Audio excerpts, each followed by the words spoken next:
Fabrizio Romano has claimed that Saudi clubs are interested in buying Nayef Aguerd during this window. I say the word claimed. I say claimed. This guy Romano is quite impressive, to be honest with you. He's sort of the king of all the in-the-knows. Yeah, I used to hear other people say this about sort of in-the-knows and newspapers and websites. People used to say, until I hear X, Y or Z say it, I'm not going to believe it. And I used to say, I don't know, I didn't like it. I didn't like hearing it.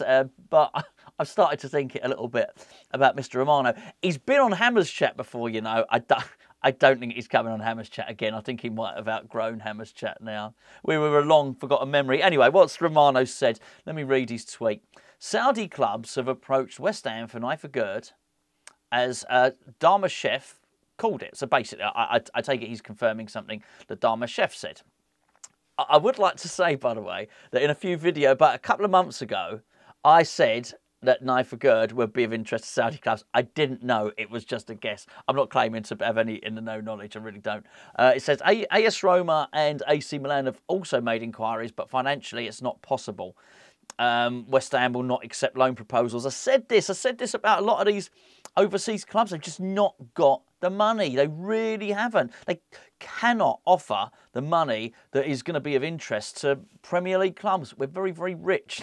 Not you and me. We're not. We're skint. Because car insurance. What's happened to that, by the way? But anyway, the Premier League is awash with money. Aguerd, it says, Fabrizio Romano said, Aguerd is very happy in the Premier League. Okay, let's unpick this. I think what we've got to do, by the way, is now we're in transfer window, is get the poppycockometer back out, okay? And if you're thinking, that sounds disgusting, bear with me. What's the poppycockometer? Well, it's a meter. It's a measuring device for working out whether something is true, whether it's true or whether it's poppycock. We got a middle setting, which is sort of on the fence. I don't claim to have any knowledge, and by the way, it's just not a scientific instrument. Somebody got quite annoyed during the previous window and said, well, how do I know this poppycockometer is accurate? It's probably not. It's just my hunch on a story. I suspect Nayef Aguerd's leaving. I really do. If he doesn't leave in this window, then I think it will happen in the next one. The thing that's going to be prohibitive in this one is how do you get deals done when someone's at the African Cup of Nations? That's got to be prohibitive, right? As the rumour has gone over the last week or two, is that he's a little bit frustrated at West Ham. And it's just a rumour. Could be scurrilous rumours and no truth in it whatsoever. But I'm just going to share with you the rumour that's been put out there. That as the African Cup of Nations approached, Aguerd didn't want to play anymore. Now, and he wanted to save himself for the African Cup of Nations. I don't know whether that's true or whether it's not, and I've certainly not spent any time discussing it. Now, before I get back onto Aguerd, a few people have asked about the rumour with Vladimir Coufal. Okay, and enough people have asked in the chat. I'm going to say it now. I'm not going to put it in the title because I don't want to make a video off the back of it. The rumour is that Coufal is annoyed because he's not being paid enough and his agent has kicked off, right? I always like to give West Ham players the benefit of the doubt. In the same way that I didn't go mad on that story that Aaron Cresswell had refused to train. It didn't seem like Cresswell, he's been with us long enough to have earned the benefit of the doubt, right? You know, hey, it might be an old way of looking at things, but you're innocent until proven guilty, surely.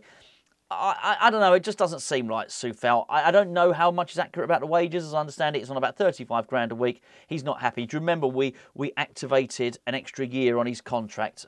I think we did that rather than give him a pay rise. I might be wrong, but that's how I remember it. He's not happy with what he's on, and he's kicked off. That's the rumour.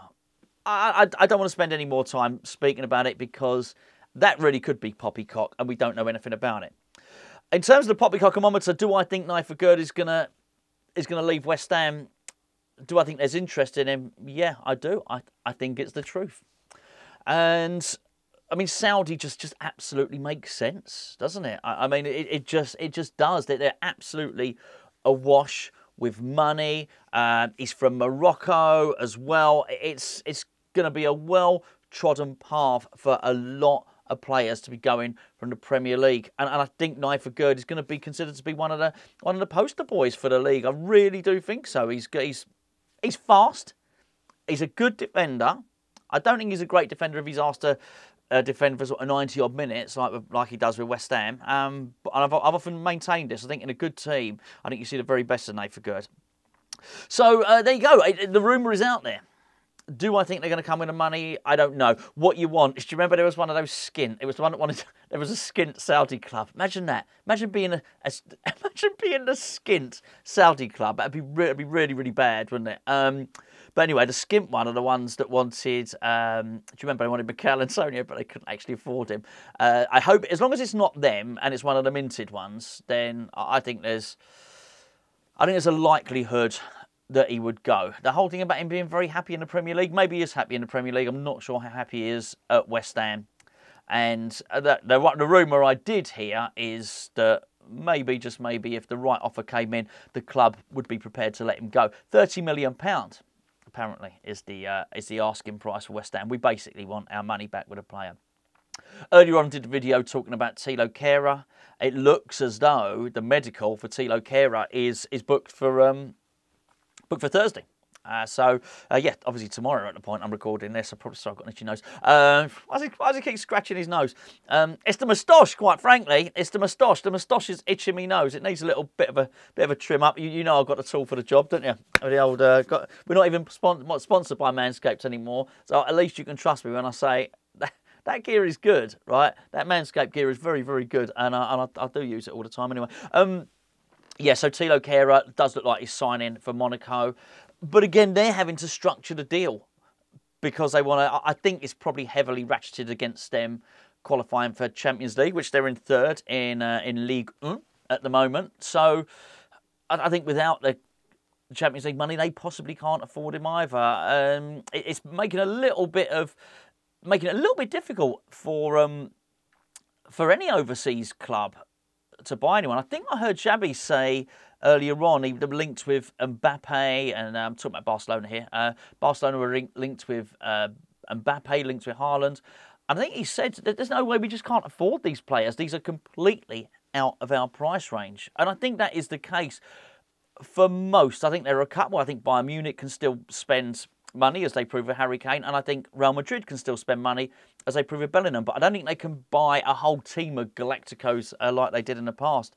So yeah, there you go. It's, as I mentioned before, it's not going to be easy selling these players, which is why, do you remember a few days ago when I said I did my valuations about a number of players that West Ham might want to try and release or get rid of in this transfer window, and a few of you in the comments said, I think your numbers are really low. They were low. They were far lower than what we bought them for. But when you start to look at the lack of money that's around, you start to realise we're not going to get anywhere near our £17 million back from Maxwell Cornet. We're not going to get anywhere near what we want to get for Pablo Fornals. Same with Said Benrahma and any other number of the players. £15 million back for Danny Ings. You can forget it. I say you can forget it. Anyone can forget it. There you go. Yeah, more rumours with him and Southampton, by the way. But anyway, this was really just to talk about Fabrizio Romano, Nayef Aguerd, Saudi clubs approaching West Ham. West Ham will accept the bid. On this, I'm very, very clear on.